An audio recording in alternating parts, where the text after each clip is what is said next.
Toyota built their reputation on reliability, but here's what dealerships won't tell you. 3 Toyota SUVs right now are absolute nightmares waiting to destroy your wallet. We're talking about vehicles with problems Toyota knows about but isn't fixing. Models that depreciate faster than luxury cars. SUVs that contradict everything the Toyota badge is supposed to represent. Toyota has built its reputation on making cars that last forever. But here's the truth dealers won't tell you. Some of their current SUV lineup are absolute home runs, while others are disappointing mistakes that will cost you time, money, and sanity. Today, we're breaking down the 3 worst you can buy in 2025 and 2026. Some of these choices might shock you, others will confirm what you've been suspecting, but all of them are backed by real-world data, owner experiences, and cold hard facts. Whether you're shopping for your next vehicle or just curious about Toyota's lineup, this video will save you from making a costly mistake. Let's dive in. The 3 worst Toyota SUVs. Number 3 worst, Toyota Corolla Cross. Let's start with a controversial pick, the Toyota Corolla Cross. Yes, it's relatively new, yes, it's affordable, and yes, it wears the Corolla name, which carries decades of reliability reputation. But this vehicle is a textbook example of compromise gone wrong, and it deserves its spot on the worst list. The Corolla Cross launched in 2022 as Toyota's answer to the booming subcompact crossover market. On paper, it makes sense. Take the proven Corolla platform, raise it up, add some SUV styling, and you've got a winner, right? Wrong. The execution falls flat in almost every meaningful category. Let's talk about the powertrain first. The Corolla Cross uses a 2.0-liter 4-cylinder engine, producing just 169 horsepower. That might sound adequate, but when you're hauling around 3,400 pounds of vehicle, it's genuinely anemic. Acceleration from 0 to 60 takes over 9 seconds, which isn't just slow, it's borderline dangerous when merging onto highways. The continuously variable transmission doesn't help matters either. It creates a disconnect between throttle input and actual acceleration that makes the driving experience feel sluggish and unresponsive. But the problems go deeper than just power. The interior quality is shockingly cheap for a 2025 model year vehicle. We're talking hard plastics everywhere, a tiny infotainment screen that looks like it was pulled from a 2015 model, and seats that feel like park benches after an hour of driving. Toyota has always been about function over form, but the Corolla Cross takes cost-cutting to an unacceptable level. For nearly $30,000, you're getting an interior that feels like it belongs in a $15,000 budget car. The cargo space is another major disappointment. At just 25.5 cubic feet behind the rear seats, it's barely more than a sedan. Fold those seats down and you get 66.8 cubic feet, which sounds decent until you realize the Mazda CX-5, Honda CR-V, and even some sedans offer more usable space. The cargo floor is high, making it difficult to load heavy items, and the narrow opening means large boxes won't fit even when you technically have the volume. Then there's the ride quality. The Corolla Cross bounces over bumps like a shopping cart with a broken wheel. The suspension is too soft to handle corners with any confidence, yet somehow too harsh over rough pavement. It's the worst of both worlds. You'd expect a small crossover to be nimble and fun to drive, but the Corolla Cross feels like a tall sedan that doesn't want to be there. The hybrid version does improve the fuel economy significantly, getting up to 37 mpg combined, which is genuinely impressive.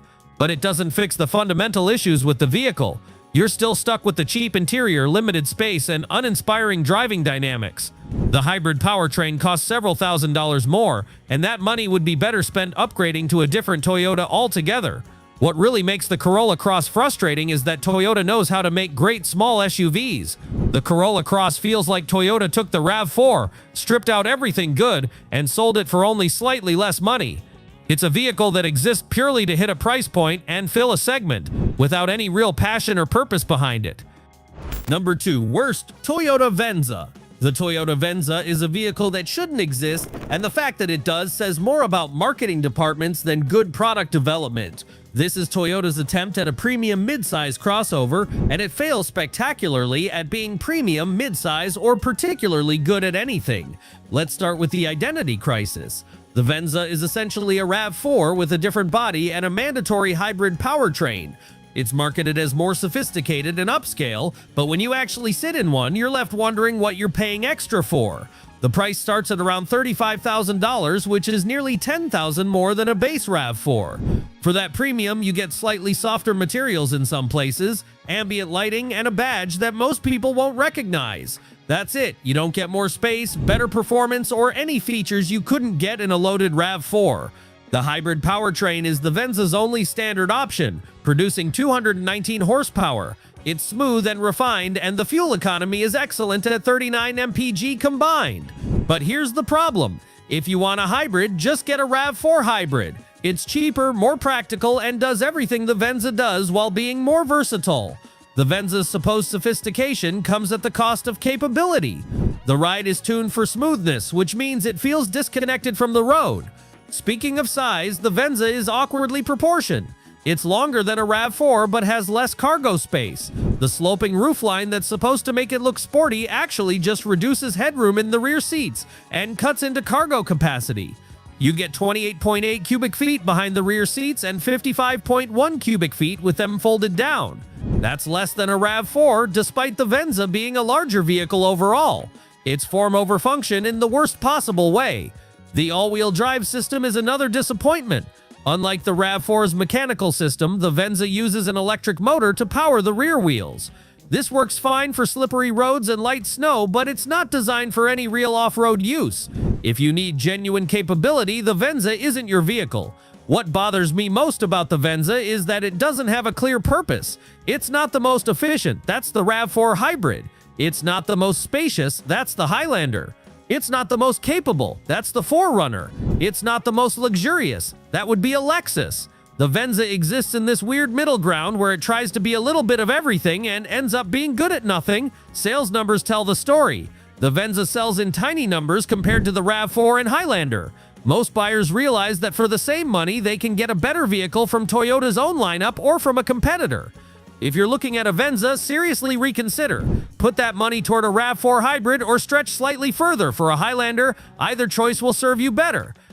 Number 1 worst, Toyota Sequoia. This is going to make some people angry, but the Toyota Sequoia deserves the number 1 spot on the worst list. It's a vehicle that costs $70,000 to $80,000 and delivers an experience that feels half-baked, compromised, and not worth anywhere near that price tag. The Sequoia was completely redesigned for 2023, and Toyota had a chance to create something truly special. Instead, they created a vehicle that looks impressive on paper but disappoints in reality. Let's break down why this full-size SUV is such a letdown. First, the powertrain.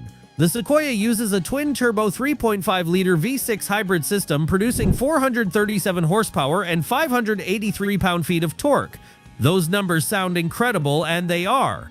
The Sequoia is genuinely quick for such a large vehicle, but here's where things fall apart. The execution is terrible. The hybrid system creates a jerky, inconsistent power delivery that makes smooth acceleration nearly impossible.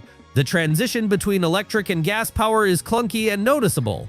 The 10-speed automatic transmission hunts for gears constantly, never seeming to know which ratio it wants. The fuel economy is mediocre despite the hybrid system. You're looking at 19 to 21 mpg combined depending on the trim level. That's barely better than the old V8-powered Sequoia, and it's worse than competitors like the Chevrolet Tahoe and Ford Expedition. So you're dealing with all the complexity and potential maintenance costs of a hybrid system without any real efficiency benefit. But the biggest problem with the Sequoia is the interior packaging. Despite being a massive vehicle on the outside, the interior space is disappointing. The third row is cramped with less legroom than you'd find in a Highlander. Adults can't sit back there comfortably for more than short trips. The second row is decent, but the seats don't slide as far forward as they should, making third row access difficult.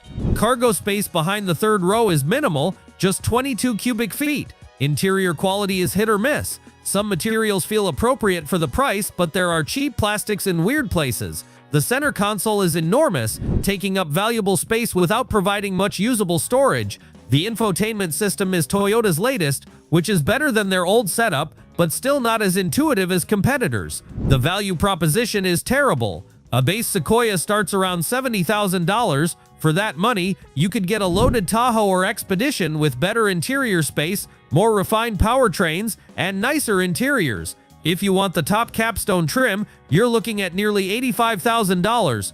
At that price, you're in luxury SUV territory with Lincoln Navigator, Cadillac Escalade, or BMW X7 options. What makes the Sequoia's placement on this list so painful is that Toyota used to dominate the full-size SUV segment. The old Sequoia was outdated but rock-solid, reliable, and fairly priced. This new one tries to compete with domestic offerings and falls short while charging more money. Unless you absolutely must have the Toyota badge, skip the Sequoia. The 4 best Toyota SUVs. Number 4 best, Toyota Highlander. Now let's talk about the vehicles Toyota gets right. Starting at number 4 on our best list is the Toyota Highlander, a 3-row mid-size SUV that exemplifies what Toyota does well: practical, reliable, well-executed transportation. The Highlander has been a staple of American driveways for over 2 decades, and the current generation continues that tradition while modernizing the formula. It's not the most exciting SUV on the market, but it's one of the most well-rounded, and for most families, that's exactly what matters. Let's start with space. The Highlander delivers. The first 2 rows are spacious and comfortable, with plenty of headroom and legroom for adults. The second row captain's chairs, available on most trims, are genuinely comfortable for long trips. The third row is tight for adults, but it's usable for kids and teenagers, which is what most families need. More importantly, when you're not using the third row, it folds flat and provides 48.4 cubic feet of cargo space. The powertrain options are where the Highlander shines. The base 2.4-liter turbocharged 4-cylinder produces 265 horsepower, which is adequate for most driving. It's smooth, refined, and returns decent fuel economy at 22 mpg city and 29 mpg highway. But the real star is the hybrid. The Highlander Hybrid uses a 2.5-liter 4-cylinder paired with electric motors for a combined 243 horsepower. The electric motors provide instant torque that makes the hybrid feel quicker in real-world driving. Plus, you get 36 mpg combined, which is remarkable for a 3-row SUV. Interior quality is where the Highlander really justifies its price. Toyota uses soft-touch materials in the right places, and the overall design is clean and functional. The controls are intuitive, the seating position is commanding, and there's useful storage throughout the cabin. The available 12.3-inch touchscreen is responsive and includes wireless Apple CarPlay and Android Auto. Safety features are comprehensive. Every Highlander comes standard with Toyota Safety Sense 2.5, which includes adaptive cruise control, lane departure warning, automatic emergency braking, and road sign recognition.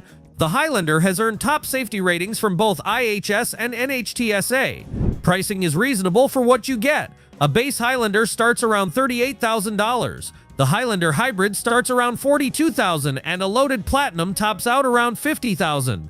That's a lot of money, but you're getting a vehicle that will likely run for 200,000 miles with basic maintenance, and it'll hold its value better than almost anything else on the market.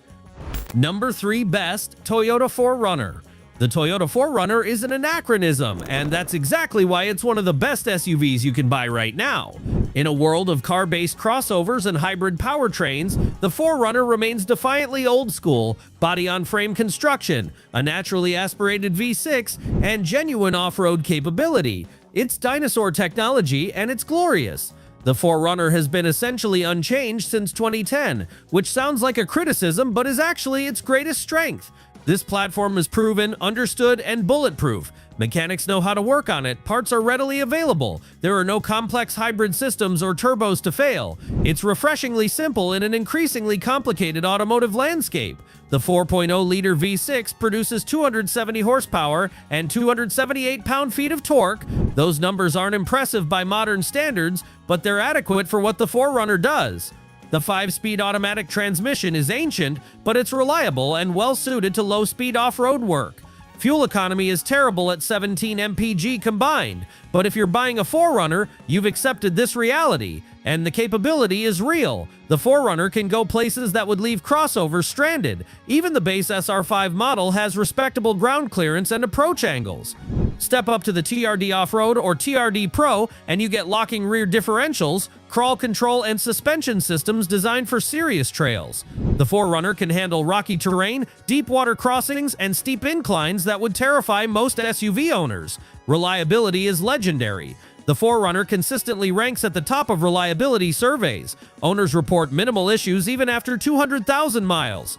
The simplicity of the design means fewer things to break, and when something does need repair, parts are inexpensive and widely available. Resale value is exceptional. 4Runners hold their value better than almost any vehicle on the market. A 3-year-old 4Runner with 50,000 miles might sell for 75% of its original price. Some TRD Pro models actually appreciate. This means your ownership costs over time are lower than they appear. Number 2 best, Toyota RAV4. The Toyota RAV4 is the best-selling non-pickup vehicle in America, and it holds that title for good reason. This compact crossover is the vehicle that defines the segment, and the current generation is the best RAV4 ever made. The RAV4 gets everything right. Size, efficiency, capability, technology, and value all come together in a package that makes sense for millions of buyers. It's not exciting or luxurious, but it's exceptionally good at being a practical family vehicle. Let's start with the powertrain lineup. The base engine is a 2.5-liter 4-cylinder producing 203 horsepower. It's smooth, responsive enough for daily driving, and returns 28 mpg city and 35 mpg highway. That's impressive for a vehicle that weighs 3,500 pounds. But the real star is the RAV4 Hybrid. This drivetrain combines the 2.5-liter 4-cylinder with electric motors for a combined 219 horsepower. The hybrid is quicker, smoother, and returns 41 mpg city and 38 mpg highway. Those numbers are exceptional for an SUV. The hybrid adds about $3,000 to the price, but you'll save that in fuel costs over a few years. Interior space is excellent for the class. The RAV4 comfortably seats 5 adults with good headroom and legroom in both rows. The rear seats slide forward and back, letting you prioritize either passenger space or cargo room. You get 37.5 cubic feet behind the rear seats and 69.8 cubic feet with them folded. Build quality is solid. The RAV4 feels substantial and well assembled. The materials aren't luxury grade, but they're appropriate for the price and seem durable. The controls are intuitive, the visibility is good, and the overall driving position is comfortable. Pricing is competitive. The RAV4 starts around $28,000, and you can get a well-equipped hybrid for around $35,000. A loaded limited or TRD off-road tops out around $40,000. The RAV4 holds its value exceptionally well, so ownership costs over time are lower than the sticker suggests. Number 1 best, Toyota Land Cruiser. Taking the top spot on our best list is the all-new Toyota Land Cruiser. The 2024 and 2025 Land Cruiser is genuinely one of the best SUVs money can buy, period.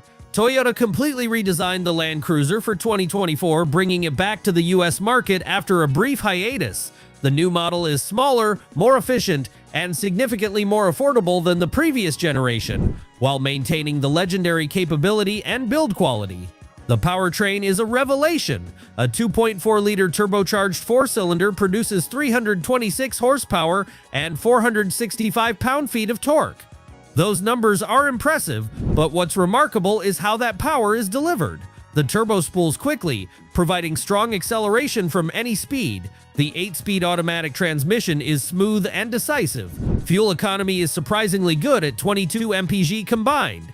That might not sound impressive until you remember this is a body-on-frame SUV with genuine off-road capability. It matches or beats most car-based crossovers while offering far more capability.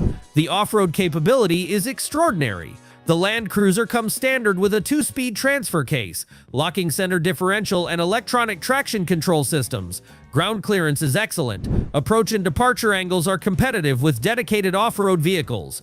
This isn't a vehicle with off-road pretensions. It's the real deal.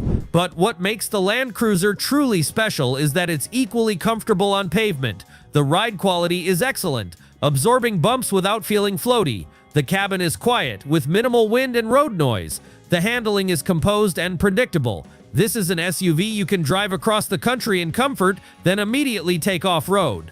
What really sets the Land Cruiser apart is the intangible feeling of quality and durability. Every switch and control feels like it could last decades. The body panels fit together perfectly. The doors close with a satisfying thunk. This is a vehicle engineered to withstand abuse and keep running. Pricing is reasonable for what you're getting. The Land Cruiser starts around $58,000, which sounds expensive until you compare it to competitors. A Jeep Wrangler Rubicon costs similar money and isn't as refined. A Land Rover Defender costs $20,000 more and won't be as reliable. The Land Cruiser is the SUV for people who actually use their vehicles. It's for the family that takes road trips to national parks. It's for the overlander who wants to explore remote areas. It's for the person who needs a vehicle that can handle whatever life throws at it. It's the most well-rounded SUV Toyota makes and arguably the best SUV you can buy from any manufacturer right now.